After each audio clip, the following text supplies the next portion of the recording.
अस्सलामुअलैकुम class 10th कैसे हैं आप सब। उम्मीद है खैरियत से होंगे। हमने बायोलॉजी का चैप्टर नंबर 1 कंप्लीट कर लिया था और मैंने ये सोचा कि इसके एमसीक्यूज भी डिस्कस कर लिए जाएं। हम इसके अंदर सारे जो ऑप्शंस हैं उसमें से करेक्ट ऑप्शंस को ढूंढेंगे और इसको रीज़न भी तलाश करेंगे कि ये ऑप्शन इसका आंसर क्यों होगी। ठीक है, तो चलिए हम इसको स्टार्ट करते हैं। The three portions of the small intestine in the correct order are। इसका मतलब ये है कि जो स्मॉल इंटेस्टाइन आपको पता है कि उसके 3 पोर्शंस होते हैं। हमने पूरे स्मॉल इंटेस्टाइन को 3 पोर्शंस में डिवाइड किया है और उसके नाम मैंने आपको बताए थे। 3 नाम होते हैं, 3 पोर्शंस होते हैं, duodenum, jejunum and ileum. Option A पे हमारे पास करेक्ट ऑप्शन है ऑप्शन ए। ठीक है, duodenum, duodenum and ileum. Question number 2, the wave-like movement of muscles that pushes food through the digestive system is। अब हमने ये पढ़ा है, बहुत इजी चीज़ है कि जो वेव लाइक मूवमेंट होती है जो कि फूड को डाइजेस्टिव सिस्टम में मूव करती है, यानी ओसोफेगस में, स्टमक में, स्मॉल इंटेस्टाइन में, इस वेव को हम पेरिस्टालसिस का नाम देते हैं। Option Charlie. Question number 3, the part of the digestive system where no chemical digestion take place। अब हमारे डाइजेस्टिव सिस्टम का वो कौन सा पार्ट है जिसमें कोई केमिकल डाइजेशन नहीं हो रही होती। Option A oral cavity. बिल्कुल, ओरल कैविटी में भी केमिकल डाइजेशन हो रही होती है क्योंकि वहाँ पे अमाइलेज एंजाइम आपको पता है जो रिलीज होती है और वो कार्बोहाइड्रेट की केमिकल डाइजेशन में हेल्प करती है। Option B oesophagus. ओसोफेगस ऐसा, ये बिल्कुल ऑप्शन ठीक है। ओसोफेगस के अंदर कोई केमिकल डाइजेशन नहीं हो रही होती। स्टमक और ड्यूडेनम में भी केमिकल डाइजेशन हो रही होती है, बल्कि ये तो मेजर पार्ट्स होते हैं। Question number 4, which group of enzyme break up starch. मतलब स्टार्चेस शुगर्स या कार्बोहाइड्रेट्स होती हैं, तो इसको तोड़ने के लिए या इस ग्रुप को ब्रेक करने के लिए हमारे पास जो एंजाइम यूज होती है उसको हम एमाइलेज कहते हैं। Option C. ये हमने पीछे टॉपिक्स में भी पढ़ा है, एमाइलेज का बहुत सारा हमने इसको पढ़ा है, बहुत ज़्यादा इसका नाम देखा है पिछले टॉपिक्स में। हमारे पास क्वेश्चन नंबर 5 है, the pancreas produces digestive enzymes and release them into.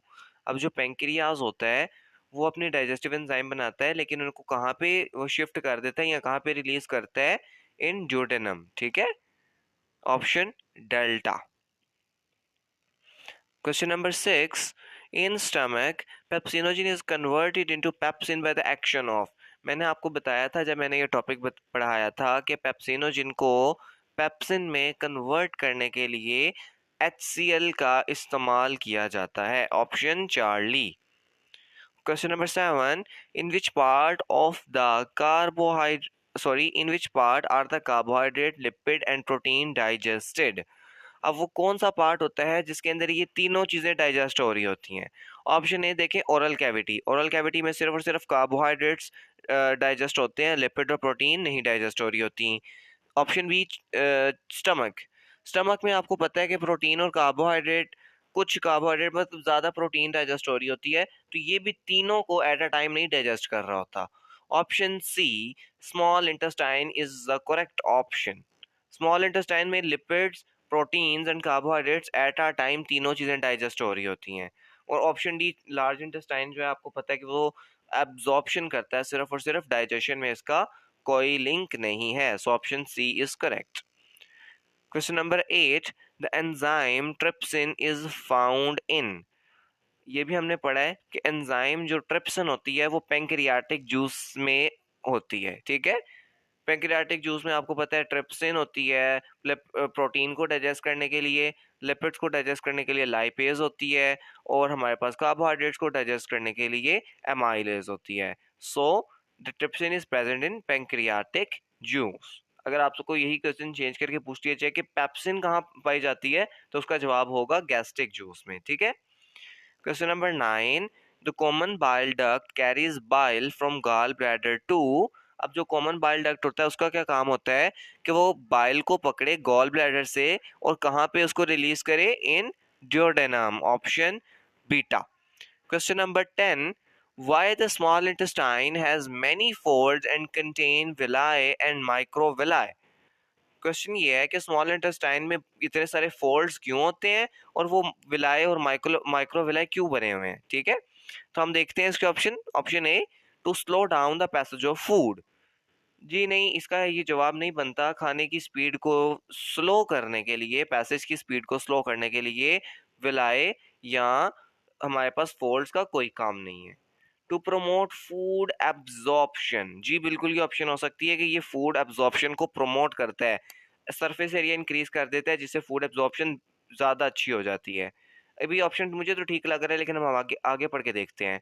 To prevent the back flow of chyme, जी नहीं अभी ऑप्शन गलत है। टू प्रोड्यूस एंजाइम, ये भी गलत है। तो हमारी ऑप्शन वही बीटा, टू प्रोमोट फूड एब्जॉर्प्शन। तो ये थे हमारी बुक के एक्सरसाइज के इम्पोर्टेंट एमसीक्यूज, जिनको आज हमने अभी कवर कर लिया है। अगर इसमें से आपको किसी एमसीक्यूज की समझ नहीं आई या किसी चीज़ ऐसी रह गई है जिसकी आप ये जानना चाह रहे हैं कि इसकी रीज़न क्या, ये रीज़न काफ़ी नहीं है, या आपको ऐसा लग रहा है कि कोई एमसीक्यूज है उसकी ऑप्शन कुछ और होनी चाहिए थी और मैंने कुछ और बता दी है, तो आप कमेंट करके मुझसे पूछ सकते हैं, तो मैं आपको इसकी रीज़न बता दूंगा, ठीक है।